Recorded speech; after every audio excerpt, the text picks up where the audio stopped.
بسم اللہ الرحمن الرحیم۔ السلام علیکم ورحمۃ اللہ وبرکاتہ۔ الحمدللہ رب العالمین والصلاة والسلام علی اشرف الانبیاء والمرسلین نبینا محمد وعلی آلہ واصحابہ اجمعین وبعد۔ جدید مناہج کی حقیقت کے اس سلسلے میں آج کا ہمارا جو اگلا عنوان ہے وہ بہت ہی زیادہ اہم اور حساس عنوان ہے۔ سوال بہت ہی بنیادی ہے، بہت ہی اہم ہے، اور مختصر ہی جواب شیخ نے دیا ہے، اور وہ جواب بھی الحمدللہ ہمارے لیے کافی ہے۔ سوال نمبر 64 ہے یہ، اور اس سوال میں کہا یہ جا رہا ہے جو شخص منہج سلف کے اصولوں کی مخالفت کرے، جو شخص منہج سلف کے اصولوں کی مخالفت کرے اور دیگر باطل مناہج کی تائید اور حمایت کرے۔ جدید مناہج پڑھ رہے ہیں ہم لوگ، نئے راستے، پرانا راستہ سلف کا راستہ، صحابہ کا راستہ، تابعین کا، تبع تابعین کا، اس راستے کے بعد جو نئے راستے نکلے ہیں ان راستوں کے بارے میں کہہ رہے ہیں۔ جو شخص منہج سلف کے اصولوں کی مخالفت کرے اور دیگر باطل مناہج کی تائید و حمایت کرے۔ کیسے کرے؟ تائید کیسے کرے؟ حمایت کیسے کرے؟ بعین طور اس طور پر کہ ان مناہج کے بانیان، یعنی وہ جو نئے راستے ہیں سلفی منہج سے ہٹ کر کے جو نئے راستے، ان نئے راستوں کے جو فاؤنڈرز ہیں، بانی ہیں، مؤسسین ہیں، اور مفکرین، یعنی ان نئے راستوں کے، نئے مناہج کے جو لوگ ہیں جنہیں مفکرین کہا جاتا ہے، ان کی مدح و ستائش کرے، یعنی ان کی تعریف کرے، ان کی منقبت بیان کرے، ان کا مقام بتائے، ان کی فضیلت بتائے، ان کی شان گنائے، ایسا کرے تو کیا ایسے شخص کو ان کی طرف منسوب کرنا واجب ہے؟ تو کیا ایسے شخص کو ان کی طرف منسوب کرنا واجب ہے تاکہ لوگ اس سے چوکنا اور آگاہ ہوں اور اس سے اور اس کے منہج سے دھوکہ نہ کھائیں؟ یہ ہے سوال۔ اب مثال کے طور پر اگر آپ اس کو جاننا چاہیں تو اس کی بہت ساری واضح مثالیں ہیں ہمارے سماج کے اندر، ہماری سوسائٹی کے اندر۔ ایک شخص اگر مثال کے طور پر خروج کا بانی ہے، خروج کے نظریے کا بانی ہے، ایک شخص عقل پرستی کا نیا راستہ دین کے اندر ایجاد کر چکا ہے، ایک شخص نے تصوف کی بنیاد ڈالی ہے، ایک شخص نے حضرات صحابہ کرام کی شان میں گستاخی اور تنقیص کرنے کا نظریہ امت کے اندر پیش کیا ہے، ایک شخص نے مثال کے طور پر ولاۃ امور یعنی مسلم حکمرانوں کے خلاف بد زبانی کرنا، ان کے عیوب لوگوں کے سامنے لانا، لوگوں کو ان سے متنفر کرنا، ان کے بارے میں ایسی باتیں عوامی پلیٹ فارموں سے عام کرنا، پھیلانا، جس کے ذریعے سے ان کی تشہیر ہو، ان کی بے عزتی ہو۔ مثال کے طور پر ایک آدمی رافضیت کی چیز لے کر کے آئے، آل بیت رسول کا نام لے، اور ان کی آڑ میں مثال کے طور پر وہ حضرات صحابہ کرام کی تنقیص کرے، توہین کرے، تابعین کی مذمت کرے، برائی کرے مثال کے طور پر، یا ایسے ہی کوئی شخص امت کے جو علماء منہج سلف ہیں، ان سلف کے منہج کے علماء کی تنقیص کرے، ان کی برائی کرے، انہیں متشدد کہے، یا مثال کے طور پر انہیں مختلف انداز سے طعنہ دے، تشنیع کرے ان کے اوپر وغیرہ۔ یہ سب راستے کون سے راستے ہیں؟ یہ سب نئے راستے ہیں۔ بقیہ موٹے طور پر توحید کے علاوہ نیا راستہ تو شرک کے جتنے راستے ہیں سب نئے راستے، شرک کی جتنی شکلیں سب نئے راستوں میں نئے مناہج ہیں۔ بدعت کی کوئی بھی شکل ہے، جیسا کہ یہ سب بات آئی، رافضیت بدعت ہے، خارجیت بدعت ہے، انکار سنت بدعت ہے۔ ایسے ہی کوئی شخص آئے اپنی عقل کی بنیاد پر حضرت رسول کریم صلی اللہ علیہ وسلم کی احادیث میں کیڑے نکالنے کی کوشش کرے، بعض احادیث کے بارے میں شک پیدا کرے، بعض احادیث کے کا انکار کرے، بعض لوگ ایسے پیدا ہو جائیں، ایسی سوچ امت کے اندر عام کریں کہ معجزات جو عقل میں نہیں بیٹھتے ہیں انہیں تسلیم نہیں کرنا ہے۔ مثال کے طور پر ایسی بہت ساری شکلیں ہو سکتی ہیں۔ ایسے لوگ ان راستوں کے، ان مناہج کے جو فاؤنڈر ہیں، ان کے جو بانی ہیں، ان کے جو مؤسس ہیں، کہتے ہیں کہ اگر کوئی شخص منہج سلف سے کی مخالفت کرے اور اس طرح کی چیزوں کی تائید کرے، حمایت کرے، اور یہ کام کیسے کرے؟ یہ کام ایسے کرے کہ ان نئے مناہج کے مؤسسین، ان کے بانیان، ان کے فاؤنڈرز جو بھی ہیں، یہ ان کی تعریف کرے، ان کا خاص تذکرہ کرے، ان کی شان بیان کرے، ان کا مقام ذکر کرے، وہ ایسے تھے، خاص طور پر ان کے کارنامے گنائے۔ مثال کے طور پر ان کی بہت بڑے کارنامے ہیں، بڑی خدمات ہیں، انہوں نے اتنی کتابیں لکھی ہیں، انہوں نے اتنے ادارے قائم کیے ہیں، اتنے لوگ ان سے جڑے ہوئے ہیں، انہوں نے اتنے ادارے، اتنے شعبے امت کے اندر قائم کر دیے، مدارس کا قیام وغیرہ، اس طرح کی باتیں اگر کوئی شخص کرے تو سوال کرنے والا یہ سوال کر رہا ہے کہ کیا ایسے شخص کو، اس تعریف کرنے والے شخص کو، کیا ان نئے مناہج کے بانیان سے جوڑا جا سکتا ہے؟ جوڑنا ضروری ہے؟ اگر ایسے شخص کو اس سے جوڑے تو جوڑنے کا کیا حکم ہے؟ جوڑنے کا کیا حکم؟ مثال کے طور پر آج اگر کوئی شخص آئے، اور ہم یہ نہیں کہتے کہ وہ آدمی مثال کے طور پر خارجی ذہنیت کا ہے، لیکن وہ خروج کا جو منہج ہے، خروج کی جو بدعت ہے، اس کی تائید کرتا ہے، اس کی حمایت کرتا ہے، وہ کہتا ہے ہاں سعودی عرب کے اندر جو کچھ چل رہا ہے وہ بہت غلط چل رہا ہے، ان کے خلاف بغاوت ہونی چاہیے، اس میں کیا غلط بات ہے؟ اس طرح کی کوئی بات کرے، سوال کرنے والا سائل یہ کہہ رہا ہے کہ کیا ایسے شخص کو اس نئے منہج سے منسوب کرنا واجب ہے، ضروری ہے؟ کیوں سوال کیوں کر رہا ہے؟ اس لیے کر رہا ہے تاکہ لوگ کیا کریں؟ تاکہ لوگ جانیں کہ یہ باتیں بولنے والا بھی اسی نظریے کا ہے، اور جیسے ان فاؤنڈرز سے، ان بانیوں سے لوگ بھاگتے ہیں اور اس سے اجتناب کرتے ہیں، بچتے ہیں، پرہیز کرتے ہیں، ایسے اس آدمی کی بات سے بھی لوگ بھاگیں تاکہ گمراہ نہ ہو جائیں۔ یہ ہے سوال۔ کیا ہے یہ سوال ہے، اور سوال بھی بہت اہم ہوتا ہے، اس کے پہلو اگر واضح ہو جائے تو۔ اب اگر مثال کے طور پر یہ کہے باطل مناہج کی تائید و حمایت کرے، سلف کے منہج کے اصولوں کی مخالفت کرے، تو یہ بات واضح ہونی چاہیے نا کہ نئے مناہج کون سے ہیں، باطل مناہج مثال کے طور پر آج کے دور میں کون سے ہیں۔ اب آج جو کچھ بھی ہے وہ آپ کے سامنے ہے نا، چاہے وہ مثال کے طور پر تصوف ہو، خارجیت ہو، رافضیت ہو، انکار سنت ہو، توہین صحابہ ہو، عقل پرستی ہو، اعتزال ہو، ایسے ہی علماء سے بیزار ہونے والا مسئلہ ہو، یا ایسے ہی مثال کے طور پر اخوانیت ہو، مودودیت ہو، یہ سارے کیا ہیں؟ یہ سب نئے مناہج، سب کیا ہے؟ ایسی اندھی جامد تقلید ہو۔ سنت ہمارے سامنے موجود ہے، لیکن اس لیے کہ فلاں مسلک سے وہ آدمی جڑا ہوا ہے، وہ اتنی جرت کر رہا ہے کہ وہ کہتا ہے کہ سب ٹھیک ہے لیکن میں فلاں مسلک سے متعلق ہوں، اس لیے میں اپنے مسلک کو نہیں چھوڑ سکتا۔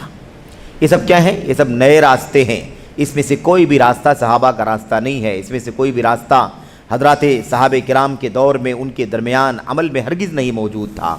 اس لیے یہ جو راستے ہیں، ان راستوں کے بارے میں یہ سوال کیا جا رہا ہے۔ تو کیا ایسے شخص کو ان کی طرف منسوب کرنا واجب ہے تاکہ لوگ اس سے چوکنا رہیں، آگاہ ہو جائیں اور اس سے اور اس کے منہج سے دھوکہ نہ کھائیں؟ جواب: جو شخص منہج سلف کے اصولوں کی مخالفت کرے، جو شخص منہج سلف کے اصولوں کی مخالفت کرے اور منہج سلف کے مخالف مناہج اور ان کے حاملین کی تعریف کرے، حاملین وہ مناہج رکھنے والے، ان مناہج پر چلنے والے، ان کی کیا کرے؟ تعریف کرے، اس کا شمار مخالفین ہی میں ہوگا۔ جواب اچھی طرح سے سمجھ لے، شیخ صالح فوزان بڑی صراحت کے ساتھ لکھ رہے ہیں جو منہج سلف کے اصولوں کی مخالفت کرے۔ یہاں بات واضح رہنی چاہیے، اصول کی بات چل رہی ہے، اصول کی، اگر کوئی معمولی چیز، کوئی ظاہری چیز ہے اور وہ اس میں بھی ہے اس میں بھی ہے، تو اس بنیاد پر اس کو منہج سے خارج نہیں کر دیں گے ہم، ہے نا؟ ٹھیک ہے، وہ کمی ہو سکتی ہے، وہ غلط ہو سکتا ہے، گناہ کا کام ہو سکتا ہے، لیکن اس سے وہ اس منہج سلف سے خارج نہیں ہو جائے اور اس نئے منہج میں داخل نہیں مانا جائے گا۔ لیکن اگر اصول میں مخالفت کرتا ہے کس کی؟ سلف کے منہج کی، اصولوں میں جو بنیاد ہیں، جو جڑیں ہیں، ہے نا، ان میں اگر مخالفت کرتا ہے منہج سلف کی اور منہج سلف کے مخالف مناہج اور اس کے حاملین کی تعریف کرے، اصول چھوڑ دے سلف کا، سلف کے منہج کا، اور نئے مناہج والوں کی موافقت کرے، ان کا ساتھ دے، ہے نا، ایسی صورت میں کیا حکم ہوگا؟ اس کا شمار مخالفین ہی میں ہوگا۔ اب یہ بات اچھی طرح سے جاننے کی ہے، اور اس میں جو غلط فہمی ہو جاتی ہے اس غلط فہمی سے بھی اپنے آپ کو بچانا ضروری ہے۔ اگر اصولوں میں موافقت نہیں ہے، اصولوں میں مخالفت نہیں ہے منہج سلف کی، اور اصولوں میں موافقت نہیں ہے غیر سلفی مناہج کی، تو یہ حکم نہیں لگے گا۔ لیکن اصولوں میں اگر سلف کے منہج کی مخالفت ہے اور ان لوگوں کی تعریف ہے جو غیر سلفی منہج کے لوگ ہیں، تو ایسی صورت میں انسان کو، اس شخص کو انہی غیر سلفی مناہج میں شمار کیا جائے۔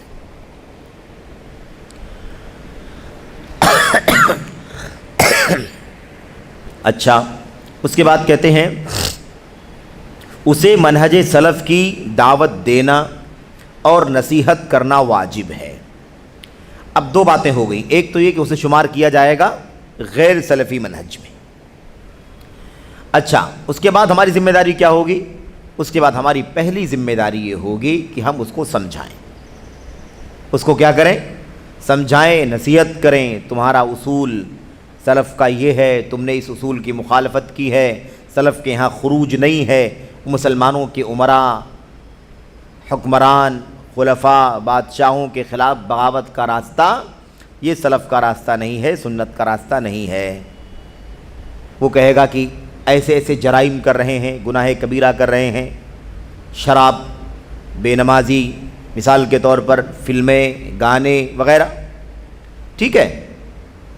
تو ایسی صورت میں ہم کیا کہیں گے ان کو کہ یہ سب کچھ اللہ کے نبی نے بتا دیا ہے، اصول سلف کے منہج کا یہ ہے کہ ہم ان غلطیوں کی بنیاد پر ان کے خلاف بغاوت کا جھنڈا نہیں اٹھا سکتے۔ تو تم جو کہہ رہے ہو اس طرح کے گناہ انسان کر سکتا ہے، مسلمانوں کا بادشاہ اور حاکم بھی کر سکتا ہے، اس کو سمجھانا ہے، نصیحت کرنا ہے، بغاوت کا جھنڈا نہیں اٹھا سکتا۔ ہم پہلے سمجھائیں گے، اس کو سمجھائیں گے، اس کو منہج سلف کی دعوت دینا اور نصیحت کرنا واجب ہے، ٹھیک ہے؟ اس کے بعد اگر وہ حق کی طرف پلٹ آئے تو ٹھیک، حق کی طرف پلٹ آئے تو ٹھیک، مان جائے، تسلیم کر لے تو الحمدللہ اچھی بات ہے۔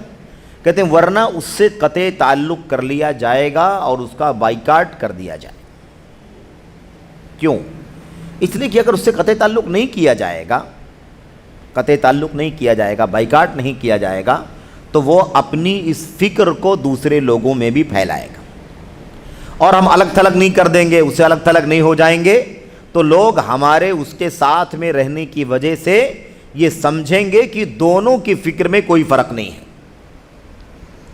دونوں صحیح ہیں، دونوں موقف درست ہیں، اس میں کوئی غلط نہیں ہے۔ یہ بہت اصولی بات ہے، بہت بنیادی مسئلہ ہے۔ ہم اس کے اس منہج کے اصول کی مخالفت کی وجہ سے کیا کریں گے؟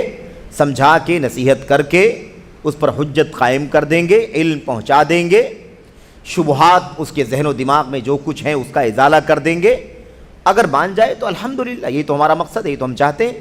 لیکن اگر وہ یہ کام نہ کرے، نہ مانے، ہٹ دھرمی کرے، بولے نہیں ایسے کیسے، ملک میں ایسا ہو رہا ہے، ہمارا حاکم ایسا کر رہا ہے اور فلاں کر رہا ہے، ایسے کیسے ہم اس کے خلاف کھڑے نہیں ہوں گے، تو ایسی صورت میں ہمارا کام کیا ہوگا؟ شیخ صالح فوزان کہتے ہیں اس سے قطع تعلق کر لیا جائے گا اور اس کا بائیکاٹ کر دیا جائے گا، ٹھیک ہے؟ اور یہ بات بار بار ذہن میں رہے کہ بات کس کی ہو رہی ہے؟ منہج سلف کے اصول میں مخالفت کرے، اور یہ اصول یہ کیا ہے؟ اصول ہے. کوئی غلطی ہو جانا الگ چیز ہے، لیکن اصول کو ہی چھوڑ کر کے نئے راستے پر چل پڑنا، اس کی گنجائش نہیں، اس کی گنجائش نہیں ہے. اچھا، اب اس کے بعد کہتے ہیں شیخ صالح فوزان آگے کہتے ہیں اور میرا خیال ہے کہ توحید اور منہج سلف کی بنیاد پر قائم ہونے والے اس ملک میں انشاءاللہ ایسا کرنے والا کوئی نہ ہوگا. آپ کو پتہ ہے اس سے پہلے بھی ہم لوگوں نے شیخ صالح فوزان کے کئی جوابات میں اس بات کو پڑھا ہے کہ ہمارے اس ملک میں جب تک نئے فرقوں کی گھسپیٹھ نہیں ہوئی تھی تب تک اس ملک کے عوام اپنے حکمرانوں کے ساتھ تھے، اپنے علماء کے ساتھ تھے. یہ حکمرانوں سے نفرت اور دوری کا ماحول اور علماء سے بیزاری کا جو ماحول پیدا ہوا ہے، یہ نئی جماعتوں، نئے فرقوں کے گھسپیٹ کرنے کی وجہ سے ہوا ہے.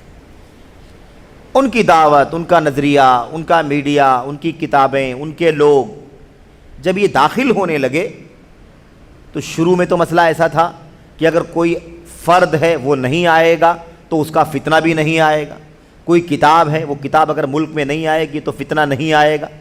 لیکن یہ معاملہ میڈیا کے اتنے پھیلاؤ سے پہلے کا تھا.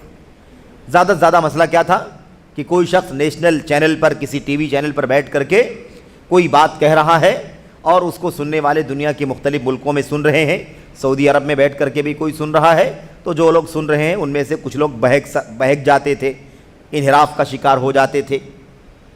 معاملہ یہی تک تھا، یعنی انحراف کی جڑیں کمزور تھیں. لیکن جب یہ میڈیا ایسا پھیل گیا کہ اب کوئی کنٹرول نہیں باقی بچا اور دنیا ایک گلوبل گاؤں بن گئی، تو پھر اس کے بعد یہ فاصلے کیا ہو گئے؟ یہ فاصلے دور ختم ہو گئے.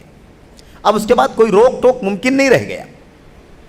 ہر ایک کے پاس وہ باطل فکر، باطل منہج، بے حیائی، بد کرداری، بد عملی، ساری چیزیں ہر آدمی کے ہاتھ میں آ گئی.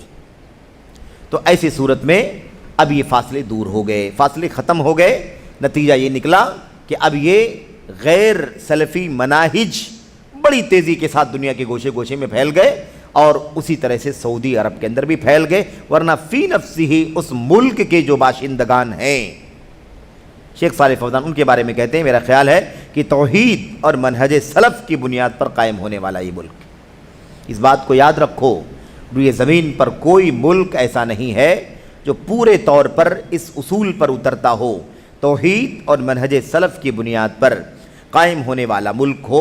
ایسا کوئی ملک نہیں روئے زمین پر. واحد ملک ہے مملکت سعودی عرب، ورنہ تھوڑا زیادہ کچھ نہ کچھ دوسری چیزوں کی ملاوٹ ہر ملک کے اندر موجود ہے. اس ملک میں انشاءاللہ ایسا کرنے والا کوئی نہ ہوگا. البتہ اس میں ایسا کوئی ہو سکتا ہے جو مخالف افکار و نظریات رکھنے والے کچھ لوگوں کے بارے میں حسن ظن رکھتا ہو. ظاہر سی بات ہے، آج سے 30 سال 35 سال 40 سال پہلے جب میڈیا نہیں تھا، سوائے سوشل میڈیا اتنا نہیں تھا، زیادہ سے زیادہ ٹیلی فون ہے نا، اس طریقے سے چینل جو تھے ٹی وی وغیرہ کے، یہی سب دور تھا اس پرانا. تو اس وقت شیخ صالح فوزان، کتاب پرانی ہے، یہ جوابات آج کے نہیں ہیں، بہت پرانے ہیں. اس لیے شیخ کیا کہتے ہیں کہ کوئی ایسا ہو سکتا ہے جو مخالف افکار و نظریات رکھنے والے کچھ لوگوں کے بارے میں حسن ظن رکھتا ہو. اب اگر دور دور سے کوئی سنے کہ حسن بننا جو الاخوان المسلمون کے بانی ہیں، انہوں نے بہت اچھی جماعت قائم کی ہے، اصلاح کرنا مقصد ہے، دنیا کے اندر اس کے ذریعے سے مسلمان آپس میں بھائی بھائی بن جائیں گے، ایسا ہوگا ویسا ہوگا، جیسا کہ ان کی بہت ساری باتیں لوگ سنتے ہیں، بولتے ہیں، ہے نا. تو کہتے ہیں کہ دور دور سے کوئی کسی کے نظریات اور افکار کو سن کر کے ان کے بارے میں حسن ظن رکھتا ہو، یہ تو ہو سکتا ہے. کہتے ہیں اس لیے کہ اسے ان کے منہج و فکر کی حقیقت کا علم نہیں ہے، حقیقت کا علم نہیں ہے. اس لیے ہو سکتا ہے کوئی سنے دور سے تو سمجھے کہ حسن بننا بہت اچھا ہے، سید قطب بہت بڑا کارنامہ انجام دے رہے ہیں، ہے نا، محمد قطب کا بڑا اچھا کردار ہے مثال کے طور پر، ہے کہ نہیں. اس طرح کی کوئی بات سوچ سکتا ہے. ایسے اور بھی جو نام آپ نے جانا ہے، حسن ترابی ہے، اور آئے کی بات آگے. ایک زمانے تک بن لادن کو لوگوں نے سمجھا کہ دنیا کا سب سے بڑا مجدد ہے وہ. لوگ سمجھتے تھے اسلام کا بہت بڑا داعی ہے وہ، لیکن علماء نے وہ حقیقت کھولی کہ واقعی اس کا کردار، اس کا رویہ بالکل دہشت گردانہ ہے اور خروج ہے وہ. اس کا رویہ کیا ہے؟ خروج کا رویہ ہے، کیونکہ وہ ایک اسلامی ملک سعودی عرب کا باشندہ ہے اور سعودی عرب کے اندر الحمدللہ اسلام کا نظام نافذ ہے، ولی امر ہے، حاکم ہے، اسلامی منسٹری ہے اور سارا نظام قائم ہے. ایسی صورت میں وہ الگ تھلگ ہو کر کے جو کچھ ایکٹیویٹیز رکھ رہا ہے وہ اسلام کی نگاہ میں خروج اور بغاوت ہے. اس کا جواب اس طرح کے یہ جو سوالات ہیں انشاءاللہ تبارک و تعالیٰ آگے آ رہے ہیں کئی لوگوں کے نام کے ساتھ، ہے نا. تو خواہ وہ بن لادن کا مسئلہ ہو یا مثال کے طور پر عراق کے حاکم صدام حسین کا مسئلہ ہو، وہ سارے سوالات آگے آ رہے ہیں اور بہرحال اس وقت انشاءاللہ بات کی جائے گی. ابھی تو یہ ضمناً یہ نام آ گئے، اس لیے شیخ صالح فوزان حفظہ اللہ اس بات کو سمجھا رہے ہیں، اس لیے کہ اسے ان کے منہج و فکر کی حقیقت کا علم نہیں ہے. لیکن اگر اس کے سامنے صحیح طریقے سے حق واضح کیا جائے تو کیا ہوگا؟ تو اللہ کے حکم سے وہ اسے قبول کر لے گا. تو ایک بات تو یہ ہوگی کہ پہلے سمجھانا ہے، نصیحت کرنا ہے، سمجھ لے، مان لے، تسلیم کر لے تو الحمدللہ اللہ تعالیٰ کی حمد ہے، اس کا شکریہ. اور اگر نہیں مانتا ہے تو پھر اس سے کنارہ کشی ہونی چاہیے، ورنہ پھر اس بدعت کو اور سلف صالحین کے منہج کے مخالف مناہج کو بڑھاوا ملے گا اور لوگ یہ سمجھیں گے کہ یہ صحیح ہے، درست ہے، دھوکے میں آ جائیں گے، بہک جائیں گے. اس لیے کام کرنا ہے. اس کے بعد شیخ نے اس پیراگراف کے اندر وہ حقیقت بیان کر دی کہ توحید و سنت کا یہ ملک ہے، منہج سلف کا یہ ملک ہے، یہاں پر اسلامی نظام ہے اور یہاں پر بڑی تعداد میں سلف کے منہج کے علماء موجود ہیں. یونیورسٹیوں میں، جامعات میں، مساجد میں، علمی حلقات میں، کتابوں میں اسی منہج خالص کی تعلیم و تربیت ہوتی ہے. اس لیے یہ خروج، یہ بغاوت، یہ دنگا اور یہ ارہاب، یہ دہشت گردی کبھی بھی سلفی منہج کی تعلیم نہیں رہی ہے. یہ نہیں ہو سکتا ہے. ہاں یہ ہو سکتا ہے کہ کچھ لوگوں کی باتیں سن کر کے، افکار و نظریات سن کر کے اسے حسن ظن رکھیں، متاثر رہیں، اس لیے کہ انہیں حقیقت کا علم نہیں ہے. اور پھر آگے کہتے ہیں لیکن اگر انہیں سمجھایا جائے، بجھایا جائے تو اللہ کی ذات سے امید ہے کہ وہ کیا ہوں گے؟ رجوع کر لیں گے اور اپنی اصلاح کر لیں گے، بات کو مان لیں گے. یہ امید ہے. تو یہاں پر یہ حقیقت بھی کھل گئی کہ سعودی عرب کا اصل مشن کیا ہے. اس کا اصل جو منہج ہے وہ سلف صالحین کا منہج ہے. اگر آج دنیا کے اندر کوئی مثال کے طور پر سعودی عرب کو دہشت گرد ملک کہے یا دہشت گردی کا علم بردار کہے یا دہشت گردی پھیلانے میں معاون کہے، کسی بھی طریقے سے، ہے نا، اس کو پروموٹ کرنے والا کہے، تو یہ بہت ہی بڑا الزام اور اتہام ہے اس کے اوپر. یہ ہے تعلیم وہاں کے چوٹی کے علماء جو بیان کر رہے ہیں، اس کی حقیقت کو بیان کر رہے ہیں. اس لیے یہ ایک بہت بڑا پروپیگنڈا ہے، بہت بڑی سازش ہے کہ اس طرح کی بات کہی جائے. آگے شیخ صالح فوزان آخری بات کہہ رہے ہیں، کہتے ہیں میں وصیت کرتا ہوں کہ لوگوں پر حکم لگانے اور انہیں مخالفت سے متہم کرنے اور انہیں متنفر کرنے میں جلد بازی سے کام نہ لیا جائے. یہ آخری بات خلاصہ ہے، نچوڑ ہے، اور اسی لیے شروع سے بات ہو رہی ہے کہ بات یہ چل رہی ہے کہ اصولوں میں سلف کے منہج کی مخالفت کرنے والا اور غیر سلفی منہج کا ساتھ دینے والا، حمایت اور تائید کرنے والا، ٹھیک ہے، اس پر یہ حکم لگے گا. اب جلد بازی کرنا اچھی بات نہیں ہے، جلد بازی کرنا اچھی بات نہیں ہے. جلد بازی کرنے میں بہت ساری خطرناکیاں ہیں اور ہوتا یہی ہے کہ لوگ جلد بازی کرتے ہیں. کسی نے اگر کوئی بات مخالفت کی کہی بھی ہے تو اس کو جاننے کی ضرورت ہے کہ کیا یہ لا علمی کی بنیاد پر کہہ دیا گیا یا جلد بازی میں کہہ دیا گیا یا مثال کے طور پر کسی حسن ظن کی بنیاد پر کہہ دیا گیا، جبکہ فی نفسی ہی وہ سلفی منہج پر ہے. فی نفسی کیا ہے؟ وہ سلفی منہج پر ہے. یہ دیکھنا ضروری ہے.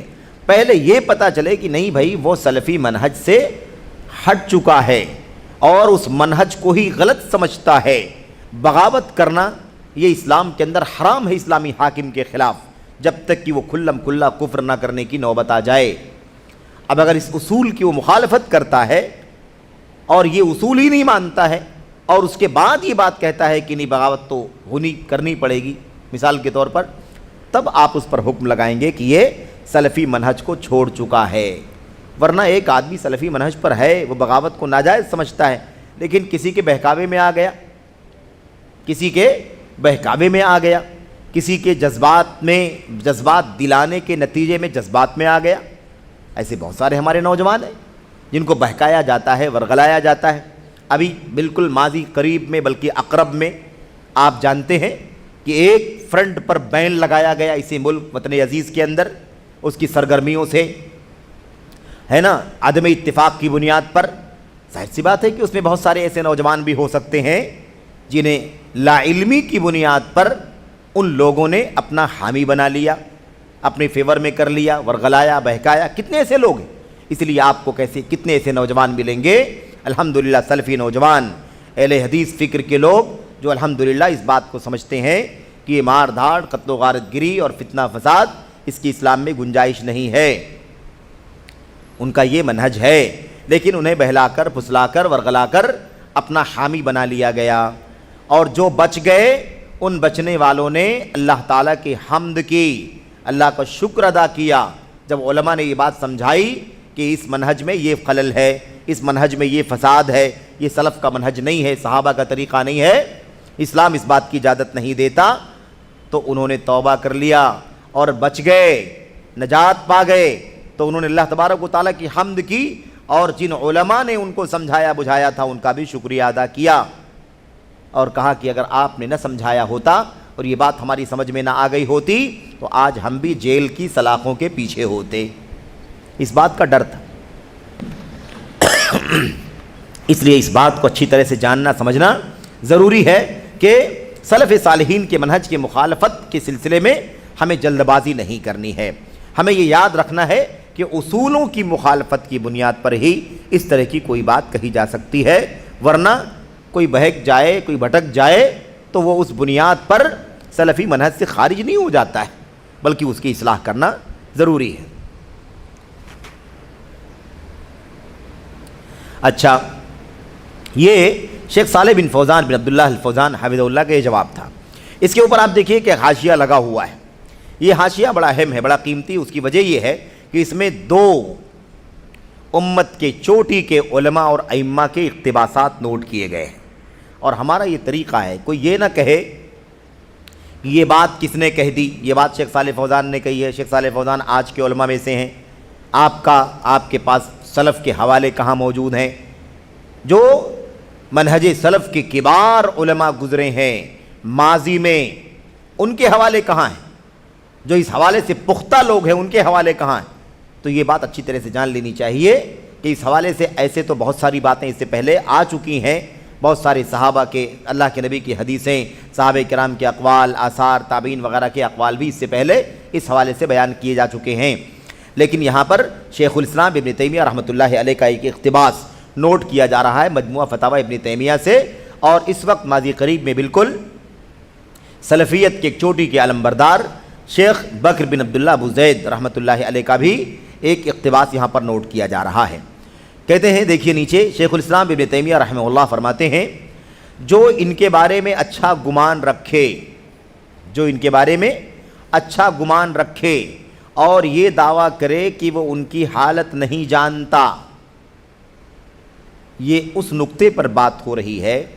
شیخ نے کیا کہا؟ میں وصیت کرتا ہوں کہ لوگوں پر حکم لگانے، انہیں مخالفت سے متہم کرنے اور انہیں متنفر کرنے میں جلد بازی سے کام نہ لیا جائے۔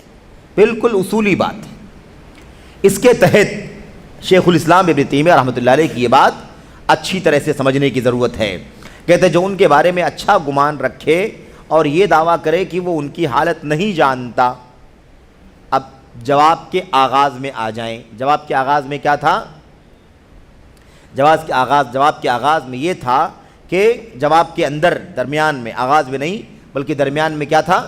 یہ تھا کہ جو شخص باطل افکار و نظریات کے سلسلے میں حسن ظن رکھتے ہوئے، معلومات نہ ہونے کی وجہ سے حسن ظن رکھے، اچھا گمان رکھے، ہے نا، یہ ہو سکتا ہے کہ اچھا گمان رکھے کیونکہ اس کو علم نہیں ہے، ورنہ اس ملک جو توحید اور منہج سلف کا ملک ہے، میرا خیال ہے کہ یہاں اس طرح کی چیزیں ہمیں نہیں ملیں گی۔ اس پر یہ بات اچھی طرح سے سمجھنے کے لیے پیش کی جا رہی ہے کہ جس کا یہ گمان ہو کہ یہ لوگ اچھے ہیں، باطل مناہج والوں کے بارے میں کیا گمان رکھے کہ یہ لوگ اچھے ہیں، اور یہ دعویٰ کرے کہ ان کی حالت کو نہیں جانتا ہے، ٹھیک ہے، تو کیا کرنا پڑے گا؟ کیا ذمہ داری بنتی ہے؟ ذمہ داری بنتی ہے اسے ان کی حالت سے آگاہ کیا جائے، اسے ان کی حالت سے آگاہ کیا جائے۔ آج اگر کوئی باطل فکر، باطل منہج، سلفیت کی راہ سے الگ تھلگ، اہل حدیثیت کے منہج سے الگ تھلگ اگر کوئی بھی فکر پھیل رہی ہے، عام ہو رہی ہے، تو ایسی صورت میں یہ سب ذمہ داریاں ہماری ہیں۔ کیا ذمہ داریاں ہیں؟ اسے ان کی حالت سے آگاہ کیا جائے کہ بھئی آپ ان لوگوں کی تعریف کر رہے ہیں، ان کی کتابیں پڑھ رہے ہیں، ہے نا، ان کی حمایت کر رہے ہیں، ان کی تائید کر رہے ہیں، تو آپ جان لیں کہ ان کا معاملہ کیسا ہے، ان کا عقیدہ یہ ہے، ان کا عقیدہ یہ ہے، ان کی فکر یہ ہے، ان کا نظریہ یہ ہے، سنت کے بارے میں وہ یہ کہتے ہیں، صحابہ کرام کے بارے میں وہ یہ کہتے ہیں، توحید کی دعوت ان کے ہاں نہ کے برابر پائی جاتی ہے۔ مثال کے طور پر خروج ہے، بغاوت ہے، تکفیر ہے، یہ ساری باتیں بتائی جائیں۔ کیا کیا جائے؟ اسے ان کی حالت سے آگاہ کیا جائے، اور اگر اس کے بعد بھی ان سے قطع تعلق نہ کرے، یہ آج کی بات نہیں ہے، یہ شیخ الاسلام ابن تیمیہ رحمۃ اللہ علیہ 8ویں صدی ہجری کی بات چل رہی۔ کیا کہتے ہیں؟ ان کی اگر اس کے بعد بھی ان سے قطع تعلق نہ کرے اور ان کی بابت اظہار انکار نہ کرے، یعنی کیا مطلب؟ ان کا طریقہ صحیح نہیں ہے، انکار نہ کرے، اس کا اظہار نہ کرے کہ ان کا طریقہ کیا ہے؟ منکر ہے، تو اسے بھی انہی میں شامل کر دیا جائے گا، تو یہ سب اصول بتائے جا رہے ہیں۔ یہ سب اصول کس کے لیے ہے؟ یہ سب اصول سوال کرنے والے کو بتلائے جا رہے ہیں، حکم لگانے والے کو، کہ حکم لگانے سے پہلے کیا کرنا ہے؟ حکم لگانے سے پہلے اس کو سمجھانا ہے، بتانا ہے، حالات سے آگے آگاہ کرنا ہے۔ اگر وہ آگاہ ہو جانے کے بعد ان لوگوں سے کنارہ کشی اختیار کر لے تو اللہ کا شکر ہے، اور اگر کنارہ کشی اختیار نہ کرے تو ان سے قطع تعلق نہ کرے، کنارہ کشی اختیار نہ کرے، قطع تعلق نہ کرے، اور ان کے بارے میں نکیر نہ کرے کہ ان کا طریقہ غلط ہے۔ اگر یہ سب نہ کرے تو اسے بھی انہی میں شامل کر دیا جائے گا۔ یہ سب مراحل ہیں، یہ سب کیا ہیں؟ مراحل۔ ایسے نہیں کسی کو سنا اور کہہ دیا کہ ہاں یہ ایسے ہی، یہ خارجی ہے، یہ رافضی ہے، یہ اخوانی ہے، یہ فلاں ہے، ایسے نہیں، سمجھا بجھا کر کے، ٹھیک ہے۔ اس کے بعد کہتے ہیں انہی میں شامل کر دیا جائے گا، اور وہ انہی میں سے ہوگا۔ اور جو کہے، یہ اگلا نقطہ دیکھیے، اور یہ سب آج کل بہت پایا جاتا ہے، اس دور میں بھی یہ چیز بہت زیادہ پائی جاتی ہے۔ کہتے ہیں جو کہے کہ ان کی بات کی کوئی توجیہ ہے جو شریعت کے موافق ہے، اب یہ اگلا درجہ ہے۔ یہ کیا ہے؟ اگلا درجہ ہے، یعنی صرف یہی نہیں کہ وہ ان کی مخالفت نہیں کرتا، اس پر انکار نہیں کرتا، ان کی تائید کرنے، حمایت کرنے سے باز نہیں آتا، بلکہ سمجھانے بجھانے کے بعد وہ کیا کہتا ہے کہ نہیں، ان کا جو موقف ہے، ان غیر سلفی منہج والوں کا جو موقف ہے، جو اسٹینڈ ہے، اس کی کوئی توجیہ ہے۔ توجیہ ہے کیا مطلب؟ اس کی کوئی سبیل ہے، اس کا کوئی معنی نکلتا ہے، اس کا کوئی حل ہے، اس کا یہ معنی نہیں جو آپ سمجھتے ہیں، اس کا معنی یہ ہے، اس کی صورت یہ ہے، اس کی شکل یہ ہے، اور اس اعتبار سے وہ شریعت کے موافق ہے۔ آپ جیسے کہہ رہے ہیں شریعت کے مخالف ہے، ایسی بات نہیں ہے۔ یعنی کوئی ایک مرحلہ اور آگے بڑھ کر کے اسے غلط بولنے کے بجائے، اسے منکر بولنے کے بجائے، اسے حق اور شریعت کے موافق اور مطابق ثابت کرنے کی کوشش کرے، تو یہ ایک مرحلہ اور آگے کا ہے۔ آج آپ کو ایسے کتنے لوگ ملیں گے جو صرف یہی نہیں کہ اپنی بات کی، اپنے لوگوں کی، یا جن کے ساتھ وہ جڑے ہوئے ہیں غیر سلفی مناہج والوں کے، وہ مثال کے طور پر ان پر نکیر نہ کرتے ہوں، ان پر زبان نہ کھولتے ہوں، اس کی تائید کرتے ہوں، سپورٹ کرتے ہوں، اس سے آگے بڑھ کر کے یہ بھی ثابت کرنے والے آج بھی موجود ہیں کہ آپ مخالفت کر رہے ہیں، جبکہ یہ تو عین اسلام ہے، یہ تو عین شریعت ہے، یہ تو سب سے بنیادی کام ہے دین کا، شریعت کا، جو آپ لوگ نہیں کر رہے ہیں۔ ایسا بھی کہنے والے کرنے والے موجود ہیں، اور اگر ایسا کہنے والے کرنے والے نہ ہوتے تو ان باطل مناہج میں سے بعض مناہج کو دین کی تجدید کا نام نہ دیتے۔ آپ جانتے ہیں لوگوں نے تجدید کا نام دیا ہے، کس کا نام دیا ہے؟ تجدید کا۔ بھئی عقیدہ خالص، توحید خالص، سنت اور سلف کے منہج کو اگر کوئی نئے سرے سے دنیا میں زبان سے قلم سے اگر عام کرتا ہے، اس کے لیے قربانیاں دیتا ہے، تو تجدید ہے، ٹھیک ہے، الحمدللہ، یہ تجدید ہے۔ یہ کیا ہے؟ یہ تجدید دین ہے۔ لیکن اگر کوئی انکار سنت پایا جاتا ہے، عقل پرستی پائی جاتی ہے، صحابہ کی توہین پائی جاتی ہے، اور مسلمانوں کی تکفیر پائی جاتی ہے، اور توحید کی دعوت کے بجائے حکومت کی بات کہی جاتی ہے، اور اس مشن کو عام کرنا تجدید کا نام دیا جا رہا ہے، تو یہ اگلا والا مرحلہ ہے کہ نہیں ہے؟ یہ تجاوز ہے، تجاوز، حد سے تجاوز ہے کہ اس کو کیا نام دیا جائے؟ عین شریعت ہے، عین اسلام ہے۔ آپ اس کی مخالفت کرتے ہیں، یہ تو بہت بڑا کارنامہ ہے، تجدیدی کارنامہ ہے جو کسی نے کیا نہیں ہے اتنے دنوں میں، ٹھیک ہے؟ تو شیخ کہہ رہے ہیں اس سلسلے میں، امام ابن تیمیہ رحمۃ اللہ علیہ فرماتے ہیں کہ ایسا اگر کوئی شخص اس حد تک پہنچ جاتا ہے تو وہ ان کے سرغنوں اور گرو گھنٹالوں میں سے ہوگا۔ یعنی صرف یہی نہیں ہوگا کہ ان کی بات کو مان رہا ہے، ان کا سپورٹ کر رہا ہے، ان کی تائید کر رہا، بلکہ کیا مانا جائے گا؟ اس کا سرغنہ اور اس کا رئیس مانا جائے گا، اس کا آئیڈیل مانا جائے گا، اس کا بنیادی کردار مانا جائے گا، یہ پیشوا مانا جائے گا۔ وہ اس کا مطلب یہ ہے کہ اب تو اس کی وہ تائید نہیں، بلکہ وہ اس کو شریعت کا سب سے بڑا کام قرار دے رہا ہے۔ اچھا کہتے ہیں اور اگر وہ سمجھدار ہوگا تو وہ اپنی کہی ہوئی بات میں اپنا جھوٹ جان لے گا۔ اگر عقل سے کام لے گا، سوجھ بوجھ سے کام لے گا اور غور کرے گا اپنی بات پر، تو وہ انشاءاللہ تبارک و تعالیٰ خود جان لے گا کہ اس کی بات غلط ہے۔ لیکن اگر وہ نہیں غور کرے گا تو اس مشن پر چلتا رہے گا۔ اسی لیے آج آپ دیکھیے عجیب و غریب باتیں سننے میں آ رہی ہیں، عجیب و غریب باتیں سننے میں آتی ہیں۔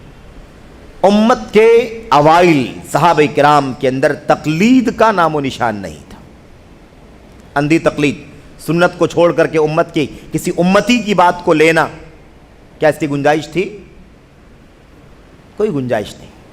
لیکن آج آپ کو ایسی کتابیں بھی ملیں گی جس میں یہ لکھا ہوگا کہ غیر مقلدیت کا فتنہ۔ کس کا فتنہ؟ غیر مقلدیت کا فتنہ۔ تقلید نہ کرنا بدعت ہے، سمجھ رہے؟ تقلید نہ کرنا وقت کا فتنہ ہے۔ اس طرح کی باتیں آپ کو ملے گی۔ تجاوز ہے کہ نہیں تجاوز ہے؟ کہاں ہی تقلید اللہ تبارک و تعالیٰ کے دین میں؟ اللہ کے دین کے اندر تقلید ہے یا اتباع ہے؟ ایک کوئی بتائے کسی نصی قرآن یا نصی حدیث میں جس میں کہا گیا ہو کہ فلاں کی تقلید کرو، ابو بکر، عمر، عثمان، علی کی تقلید کرو۔ قرآن کریم کی آیتیں اتباع سے بھری ہوئی ہیں، اتباع اطاعت اس سے بھری ہوئی ہے کہ نہیں؟ اس لیے یہ بات سمجھنے کی ہے، اور بے شمار شواہد موجود ہیں کہ اگر سنت کے خلاف کہیں کوئی چیز ہو گئی کسی لا علمی کی وجہ سے، اور کسی نے کسی صحابی کا حوالہ دے دیا، تو صحابہ کرام نے اس بات کو بھی برداشت نہیں کیا کہ قول رسول کے سامنے قول صحابی کو کیوں پیش کیا جا رہا ہے۔ لیکن اب یہ دیکھیے الٹ ہے کہ نہیں الٹ ہے؟ دین میں تقلید نہیں ہے، اتباع ہے، لیکن کہا یہ جا رہا کہ عدم تقلید فتنہ ہے، تقلید نہ کرنے والا نظریہ فتنہ ہے، اور تقلید نہ کرنے والے ان کو متبعین کہا جاتا ہے۔ ان کو متبعین کہنے کے بجائے غیر مقلدین کہہ کر کے کہا جاتا ہے کہ غیر مقلدیت کا فتنہ، فتنہ غیر مقلدیت۔ آپ بتائیے کہ اسی طرح کی بات ہے کہ نہیں بات؟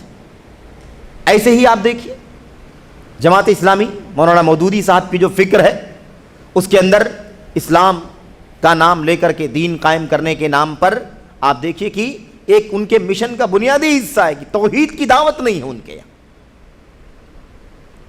جبکہ اسلام کی بنیاد اللہ تبارک و تعالیٰ کی توحید خالص پر ہے۔ کون سا دین قائم ہوگا، کون سا اسلام قائم ہوگا بغیر اللہ تبارک و تعالیٰ کی توحید کے؟ اللہ کی توحید کے بغیر کون سا دین کی شروعات اللہ تبارک و تعالیٰ کی توحید سے ہوتی ہے۔ لا الہ الا اللہ، لا معبود بحق الا اللہ، اللہ تبارک و تعالیٰ کی عبادت کے سوا کسی کی عبادت کی گنجائش ہے ہی نہیں، سچا عبادت کے قابل اللہ تبارک و تعالیٰ کی ذات ہے۔ یہ سب سے پہلا کلمہ ہے جس سے بندہ اسلام میں داخل ہوتا ہے، اور یہ سب سے آخری چیز ہے جس سے بندہ اسلام سے خارج ہوتا ہے اور جنت سے محروم ہو جاتا ہے اگر یہ نہ پایا جائے، ہے کہ نہیں؟ سب کچھ کر ڈالے، اگر یہ خالص نہ ہو تو آدمی اسلام کے دائرے میں داخل ہوگا نہیں، داخل سب کچھ کرے لیکن یہ عقیدہ اللہ کے سوا کسی اور کی بندگی روا نہیں ہے، حقیقت میں کوئی اس کے قابل نہیں ہے۔ اگر یہ چیز اس کے سمجھ میں نہیں آئی، اس پر نہیں چلا، تو اس کی ساری کوششیں بیکار ہے کہ نہیں بیکار ہیں؟ ایک آدمی سارے گناہوں کے کام کرتا ہے لیکن اس کی توحید کا عقیدہ خالص ہے تو مسلمان مانا جائے گا کہ نہیں مانا جائے گا، ہے کہ نہیں؟ توحید خالص ہے، آخری حد توحید ہے اس کے یہاں، شرک کا ذرہ موجود نہیں ہے، گرچہ کوتاہیاں ہیں دیگر کاموں میں، دیگر نیکیوں میں کوتاہیاں ہیں، نماز میں روزے میں بھی کوتاہیاں ہیں، لیکن عقیدہ توحید خالص ہے۔ وہ شخص بہرحال مسلمان ہے، اسلام کے دائرے میں ہے، گنہگار مسلمان ہے لیکن اسلام کے دائرے میں ہے۔ جہنم میں داخل کر دیا جائے گا بہت سارے گناہوں کی وجہ سے، ہے نا، بہت سارے گناہوں کی وجہ سے جہنم میں داخل کر دیا جائے گا، لیکن اگر ان گناہوں کی فہرست میں اگر شرک کا گناہ موجود نہیں ہے، لا الہ الا اللہ صحیح معنوں میں موجود ہے اس کے یہاں، تو آپ بتائیے کہ کچھ بھی ہو جائے، کتنا بھی عرصہ گزر جائے، لیکن ایک نہ ایک دن وہ جہنم سے نکلے گا کہ نہیں نکلے گا، اور ایک نہ ایک دن وہ جنت میں داخل ہوگا یا داخل نہیں ہوگا۔ یہ دعوت نہیں ہے خالص، اور دین قائم کرنے کی بات کی جائے، ہے کہ نہیں، اسلام قائم کرنے کی بات کہی جائے، حکومت الہیہ قائم کرنے کی بات کہی جائے، تو آپ بتائیے کتنی عجیب و غریب بات ہوگی۔ لیکن اس کے باوجود بھی حضرت مولانا مودودی صاحب کو لوگ مجدد کہتے ہیں، جبکہ مولانا مودودی صاحب نے خود اپنی کتاب کے اندر لکھا ہے کہ جو تجدید والی حدیث ہے، تجدید والی حدیث، ان اللہ یبعث علی رأس کل 100 سنۃ من یجدد لہا دینہ، اللہ تبارک و تعالیٰ ہر 100 سال پر ایسے شخص کو پیدا کرے گا جو اللہ تبارک و تعالیٰ اس امت کے دین کی تجدید کرے گا۔ اس حدیث کے بارے میں گفتگو کرتے ہوئے مولانا مودودی خود کہتے ہیں کہ تاریخ میں اب تک کوئی مجدد نہیں آیا ہے، تاریخ میں اب تک کوئی مجدد نہیں آیا ہے۔ بہرحال تو کہنے کا مطلب کیا ہے؟ کہنے کا مطلب یہ ہے کہ حد سے تجاوز ہے کہ ایک تو منہج سلف کے خلاف منہج ہے، اس کی خلاف اس کی تردید کرنا، اس پر انکار کرنا تو دور کی بات ہے، لوگ اس کی حمایت کرے، کوئی اس کی تائید کرے، یہ اس کی گنجائش نہیں ہے۔ اس کو سمجھایا بجھایا جائے، اگر مان لے تو ٹھیک ہے، اور نہ مانے تو اس سے قطع تعلق کر لیا جائے، یہاں تک کہ وہ اس بات کو تسلیم کر کے خالص قرآن سنت و سلف کے راستے پر آ جائے، ہے کہ نہیں؟ اور آگے بڑھ کر کے کوئی مثال کے طور پر یہ حرکت کرنا شروع کر دے کہ کہے کہ نہیں یہ کام صحیح ہے، آپ لوگ غلط سمجھ رہے ہیں، اس کا معنی یہ ہے، اس کا معنی یہ ہے، اس کی توجیہ یہ ہے، اس اعتبار سے یہ دین کا بنیادی کام ہے، شریعت کے مطابق کام ہے، شریعت کے موافق کام ہے، اس میں کوئی عیب کی بات نہیں ہے، تو یہ کیا چیز ہے؟ یہ حد سے زیادہ آگے بڑھنے والی بات۔ تو بہرحال یہ بات شیخ الاسلام ابن تیمیہ رحمۃ اللہ علیہ نے ہمیں سمجھا دی ہے کہ ہمارا اصول کیا ہونا۔ تو ایک بات تو یہ معلوم پڑے کہ ایسے لوگوں کا کیا طریقہ ہے، اور ایسے لوگوں کے بارے میں ہمارا طریقہ کیا ہونا چاہیے۔ حکم لگانے میں جلد بازی نہ کریں، کسی کو منہج سلف سے ایک جھٹکے میں باہر نہ نکال دیں، ہے کہ نہیں، جب تک کہ ان تمام چیزوں کو برت نہ لیں۔ اس کے بعد یہ بات شیخ الاسلام ابن تیمیہ رحمۃ اللہ علیہ نے مجموعہ فتاوی ابن تیمیہ میں جلد 2 صفحہ نمبر 133 میں بیان کی ہے۔ اس کے بعد شیخ باقر بن عبداللہ ابو زید رحمۃ اللہ علیہ، جن کی وفات ابھی چند سالوں پہلے ہوئی ہے، وہ بیان فرماتے ہیں جو کسی بدعتی کی تائید و حمایت کرے، جو کسی بدعتی کی تائید اور حمایت کرے، بئی طور کی اس کی یا اس کی کتابوں کی تعظیم کرے۔ کیسے کسی بدعتی کی تعظیم، کسی بدعتی کی تائید اور حمایت کیسے کرے؟ اس کی بہت ساری شکلیں ہو سکتی ہیں۔ تائید اور حمایت یعنی سپورٹ، مدد، ساتھ دینا، یہ کام کرے اس طور پر کہ اس کی یا اس کی کتابوں کی تعظیم کرے، ہے نا؟ کوئی آئے اور آپ سے کہے کہ آپ سید قطب کی کتاب فی ظلال القرآن پڑھیے، بہت اچھی کتاب ہے کہ نہیں؟ تفسیر کی کتاب اگر آپ کو پڑھنا ہے، تفسیر قرآن، تو آپ کیا پڑھیں؟ تفسیر فی ظلال القرآن۔ تو کیا ہے یہ فی ظلال القرآن؟ صحیح معنوں میں تفسیر کی کتاب ہے ہی نہیں۔ ہمارے چوٹی کے علماء نے، علامہ عبد المحسن بن حمد العباد اور دیگر علماء نے بھی، شیخ ابن عثیمین رحمۃ اللہ علیہ وغیرہ کے شاگردان، صاف صراحت کے ساتھ کہا ہے کہ فی ظلال القرآن یہ تفسیر کی کتاب نہیں ہے، بلکہ یہ عربی زبان و ادب اور لٹریچر کی کتاب ہے۔ اس میں کچھ افکار، کچھ نظریات اور کچھ تفسیری باتیں ہو سکتی ہیں، ورنہ ایسے ایسے انحرافات پائے جاتے ہیں وحدت الوجود کے، یا ایسے ہی دیگر باطل عقائد و نظریات۔ کتاب بہت ہی خطرناک ہے، اور اس کے پہلے بہت سارے شواہد فی ظلال القرآن کے بھی آپ کے سامنے پیش کیے جا چکے ہیں بعض سوالات کے جوابات کے ضمن میں۔ کوئی آئے کہے، مثال کے طور پر کوئی کہے کہ تفسیر کی اردو میں سب سے اچھی کتاب تفہیم القرآن ہے، اسے پڑھنا چاہیے، تو یہ کیا ہے بھائی؟ یہ تائید ہے کہ نہیں تائید ہے؟ حمایت ہے کہ نہیں حمایت ہے؟ جبکہ ہم جانتے ہیں اس بات کو کہ مولانا مودودی صاحب کا عقیدہ، ان کا نظریہ، ان کی فکر کیا تھی، ہم نے بار بار دہرایا ہے۔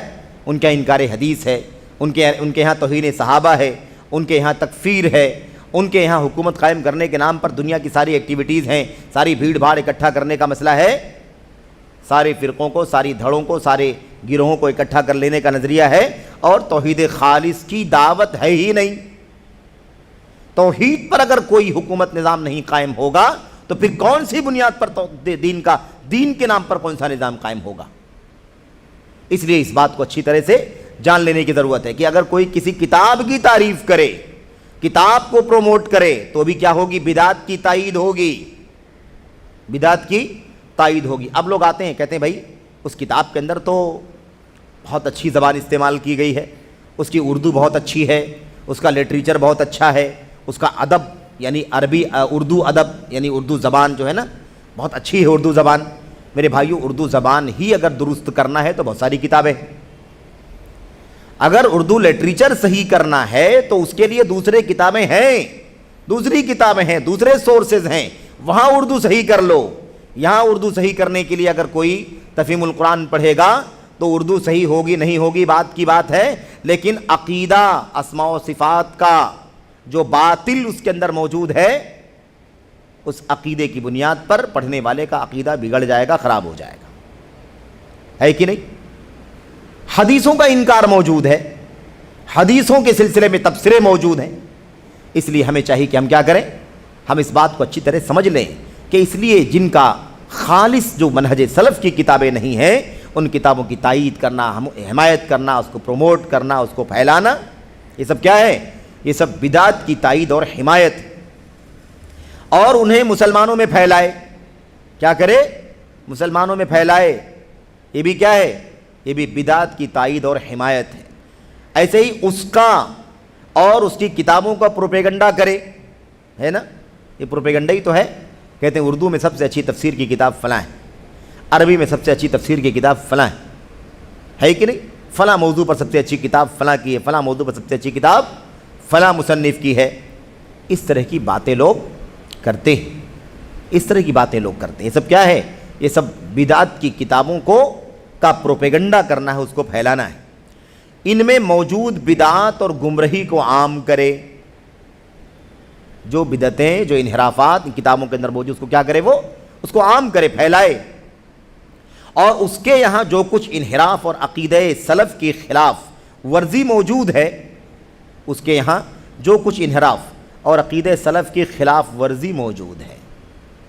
اور ہم نے اس سے پہلے ذکر کیا تھا آپ کے سامنے، اور ساری مثالوں میں سے ہے نا چند مثالیں آپ کے سامنے اس سے پہلے اس کتاب کے اندر بھی آئی ہیں کہ عرش کے بارے میں مولانا مودودی صاحب نے کیا کہا ہے، اللہ تعالیٰ کے صفات جاء ربک کے بارے میں کیا کہا ہے مثال کے طور پر، ایسے اللہ تبارک و تعالیٰ کی صفت الرحمن الرحیم کے بارے میں کیا کہا ہے کہ نہیں، اللہ تبارک و تعالیٰ کے ہاتھ کے بارے میں کیا کہا ہے، اللہ تبارک و تعالیٰ کی آنکھ کے بارے میں کیا کہا ہے. ساری باتیں آپ کے سامنے اس سے پہلے آ چکی ہیں. حضرات انبیاء علیہ الصلوۃ والسلام کے بارے میں کیسی توہین آمیز باتیں کہی ہیں انہوں نے. صحابہ کرام میں سے حضرت معاویہ بن ابی سفیان رضی اللہ تعالیٰ عنہ کے بارے میں، حضرت عثمان غنی رضی اللہ تعالیٰ عنہ کے بارے میں کیسی باتیں انہوں نے کہی ہیں. یہ ساری باتیں آپ کے سامنے بیان کی جا چکی ہیں اور کتابوں میں آج بھی لکھی ہوئی ہیں، تقسیم ہو رہی ہیں، چھپ رہی ہیں، عام کی جا رہی ہیں. تو یہ مسئلہ اچھی طرح سے کہ ان کے یہاں جو کچھ انحراف اور عقیدہ سلف کی خلاف ورزی موجود ہے اسے آشکارا اور بے نقاب نہ کرے، اسے کھول کر کے بیان نہ کرے، اسے لوگوں کے سامنے واضح نہ کرے کہ یہ انحراف اور یہ بدعقیدگی پائی جاتی ہے. تو ایسا کرنے والا اس کے معاملے میں کوتاہی کرنے والا ہے. ایسے آدمی کو کیا کہا جائے گا؟